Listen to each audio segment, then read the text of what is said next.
بسم اللہ الرحمن الرحیم الحمد للہ رب العالمین ثم الصلاۃ والسلام علی سید الانبیاء والمرسلین سیدنا و نبینا ابی القاسم محمد صلی اللہ علیہ وآلہ وسلم وعلی اہل بیتہ الطیبین الطاہرین المعصومین واللعنۃ الدائمۃ علی اعدائہم ملعونین من یومنا ھذا الی قیام یوم الدین اما بعد فقد قال اللہ تبارک و تعالی فی کتابہ المجید والفرقانہ الحمید وقولہ الحق بسم اللہ الرحمن الرحیم انا انزلناہ فی لیلۃ القدر وما ادراک ما لیلۃ القدر لیلۃ القدر خیر من الف شہر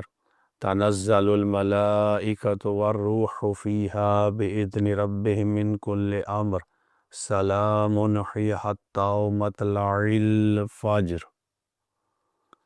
تمام سننے والے ناظرین جو بہشت ٹی وی سے جڑے ہوئے ہیں، اللہ تعالیٰ بہشت ٹی وی اور تمام سننے والے ناظرین کی توفیقات خیر میں اضافہ فرمائے کہ جیسے ماہ رمضان کی ابتدا سے ابھی تک یہ درس کا سلسلہ جاری ہے کہ جو خطبہ شعبانیہ میں کہ جس طرح پیغمبر اسلام نے فرمایا کہ یہ وہ مہینہ ماہ رمضان کہ جو بالبرکت والرحمت والمغفرہ، برکت، رحمت اور مغفرت کے ساتھ تمہاری طرف آ رہا ہے۔ یقیناً اس کے 2 عشرے گزر چکے ہیں اور تیسرا عشرہ جو مغفرت کا عشرہ ہے، تیسرا عشرہ وہ کہ جس میں اللہ تبارک و تعالیٰ نے وہ طاق راتیں اس عشرے میں رکھی کہ جس میں انسان اگر ان ایک راتوں میں سے کسی ایک رات کو بھی درک کر لے، پا لے، تو خیر من الف شہر، یعنی وہ 1000 مہینوں سے بہتر رات ہے کہ جس میں انسان کی تقدیر لکھی جاتی ہے۔ پورے سال میں انسان کے لیے وہ تمام تر معاملات کہ جو انسان اللہ پر یقین رکھتے ہوئے انجام دیتا ہے تو اللہ ان کے لیے مسائل کو حل فرماتا ہے، اور وہ رات کے جس کی یعنی وہ ایک رات کے جو 1000 مہینوں سے افضل ترین اور بہترین رات ہے۔ تو ہماری گفتگو اس سورہ قدر پر انشاءاللہ آج سے جاری ہے کہ ہم بیان کریں گے کہ پروردگار عالم نے اس سورہ میں کیا فرمایا۔ تو پہلی آیت جو ہم نے تلاوت کی اس کی بسم اللہ الرحمن الرحیم انا انزلناہ فی لیلۃ القدر۔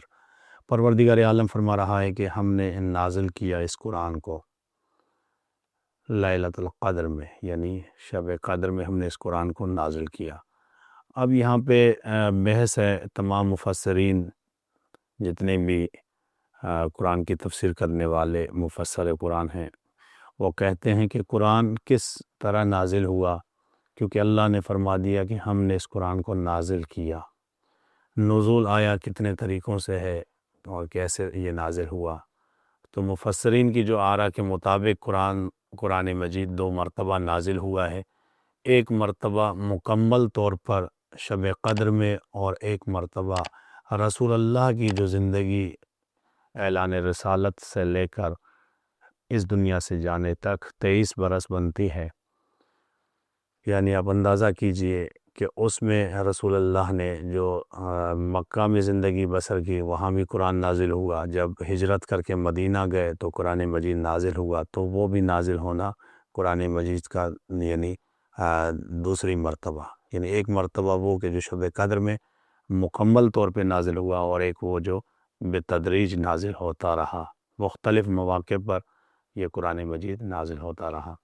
نزول قرآن کے حوالے سے جو تعبیر ہم نے بیان کی وہ 2 طرح کی ہیں، یعنی بعض لفظ انزلناہ یعنی انزال بے معنی نزول دفعی، اور بعض نے نزلنا یعنی تنزیل یعنی نزول بے تدریجی بیان جو ہے وہ ہوا ہے کہ قرآن مجید نازل ہوا۔ جیسا کہ حضرت امام جعفر صادق علیہ السلام نے فرمایا، جب شب قدر کے بارے میں پوچھا گیا تو آپ علیہ السلام نے فرمایا اسے ماہ رمضان کی 19ویں، 21ویں اور 23ویں شب میں تلاش کیجیے۔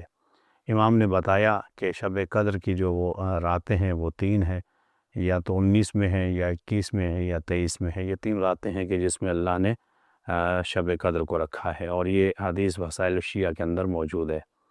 اور ہمارے برادران اہل سنت کے مطابق جو ہے وہ شب قدر کی جو رات ہے وہ 27ویں کی شب ہے، جو اسے شب قدر کے نام سے یاد کرتے ہیں.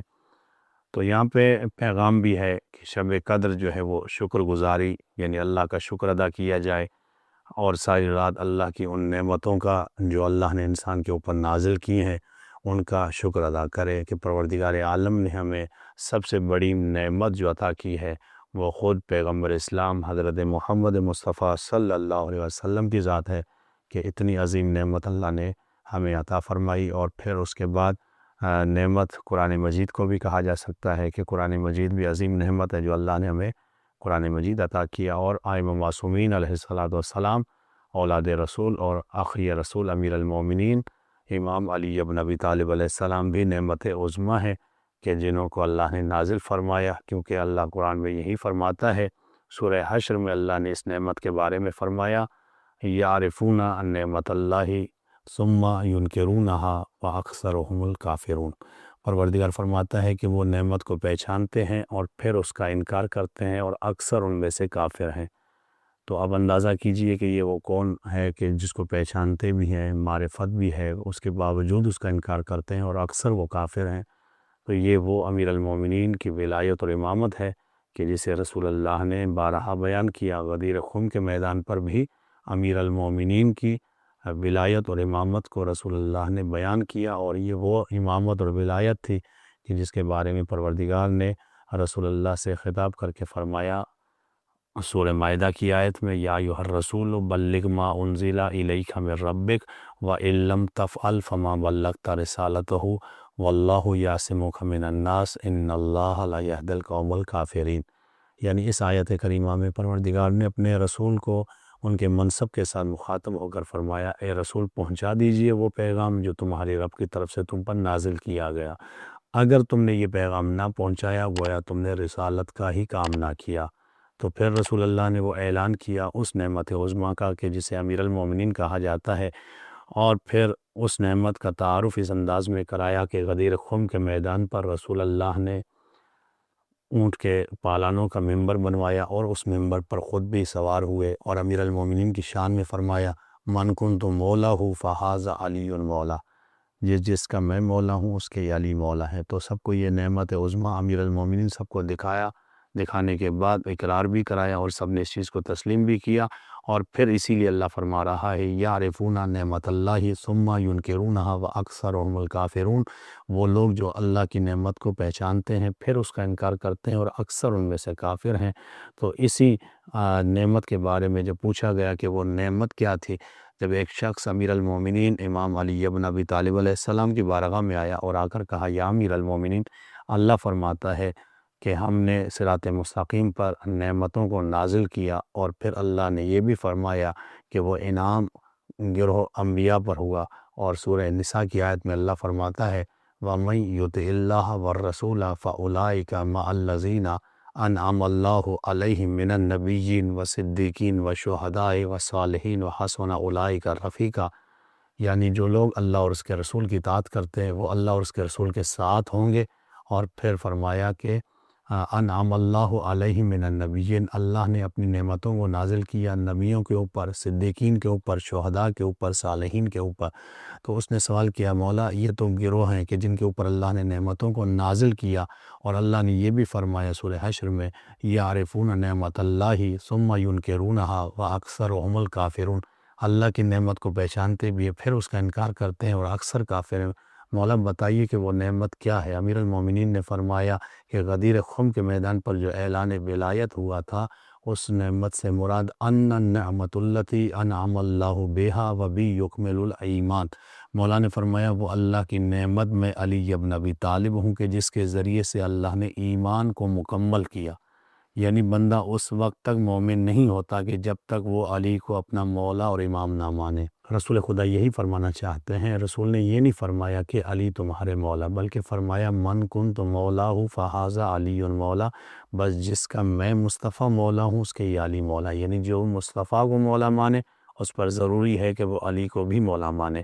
یعنی آج ہمارے نوجوان طیش میں آ جاتے ہیں، غصے میں آ جاتے ہیں کہ لوگ علی کو مولا نہیں مانتے۔ تو میں ان سے یہی مخاطب ہو کر یہی کہوں گا کہ نوجوانوں، آپ اس چیز پہ غصے میں نہ آیا کریں۔ رسول نے یہ نہیں کہا تھا کہ علی تمہارے مولا ہیں، بلکہ رسول نے یہ قاعدہ دیا یا کلیہ بتایا کہ من کن تو مولا ہو فہذا علی مولا، جس کا میں مولا ہوں اس کے یہ علی مولا ہیں۔ یعنی اگر کوئی شخص رسول اللہ کو ہی مولا نہیں مانتا، وہ علی کو مولا نہیں مانے گا۔ جو رسول اللہ کو مولا تسلیم کرتا ہے وہی علی کو مولا تسلیم کرتا ہے۔ اس لیے شیعہ نے حیدر کرار امیر المومنین کو مولا ماننے سے پہلے رسول خدا کو مولا مانتے ہیں، اور پھر کہتے ہیں کہ رسول اللہ جن کے مولا ہیں ان کے بعد اسی لیے رسول نے فرمایا کہ جس کا میں مولا اس کے یہ علی مولا۔ تو اب یہاں پہ اللہ یہی فرما رہا ہے اس آیت کریمہ میں کہ ہم نے اس قرآن کو نازل فرمایا۔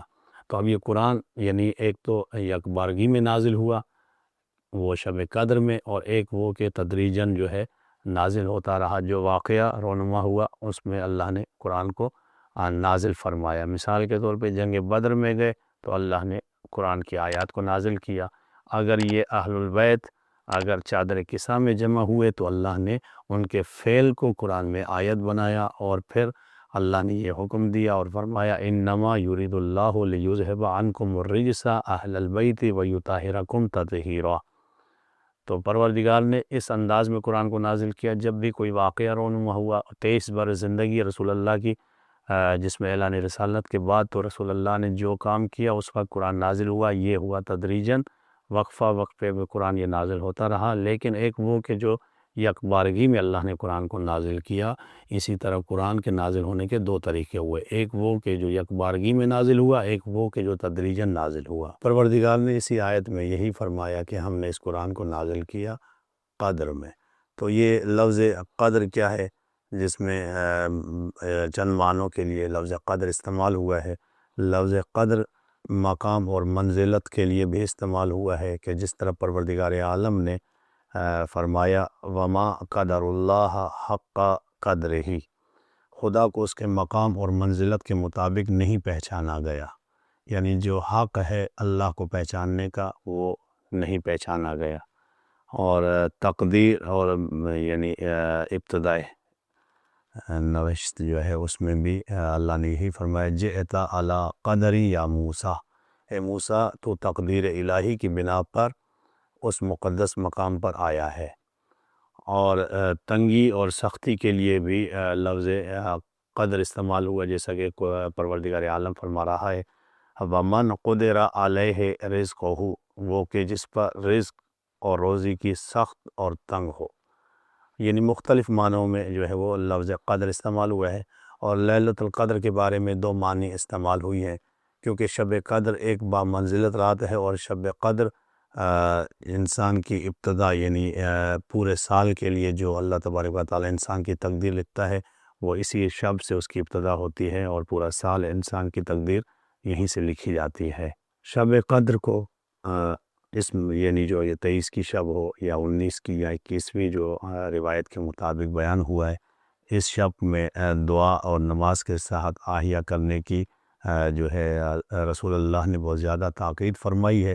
روایت کہتی ہے کہ ان 3 راتوں میں یعنی 23 ماہ رمضان کی جو شب ہے اس میں زیادہ تاکید ہے کہ زیادہ سے زیادہ اللہ سے گفتگو کی جائے، اللہ سے راز و نیاز کیا جائے، اور اپنے گناہوں کی معافی طلب کی جائے۔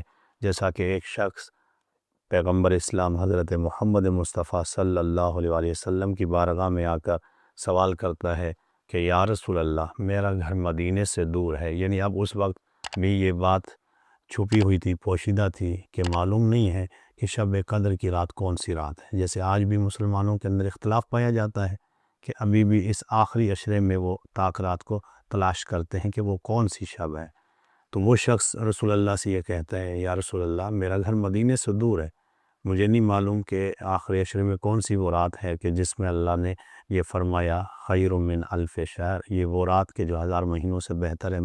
یا رسول اللہ میں بھی عبادت کرنا چاہتا ہوں، میں بھی اس رات میں اپنی تقدیر سنوارنا چاہتا ہوں، مگر میرا گھر مدینے سے دور ہے۔ مجھے کوئی ایک خاص اس رات کے بارے میں بتائیے کہ جس میں یہ تمام چیزیں نازل ہوتی ہیں، اور پھر اللہ نے اس رات کو شب قدر قرار دیا، وہ رات کون سی ہے؟ تو میں مدینے سے دور رہتا ہوں، مجھے کوئی ایک رات معین کر کے بتائیں کہ وہ کون سی رات ہے۔ تو روایت کہتی ہے کہ رسول اللہ نے اس کے جواب میں فرمایا کہ اے بندے خدا، تم 23 ماہ رمضان کی رات کو مدینہ آ جاؤ۔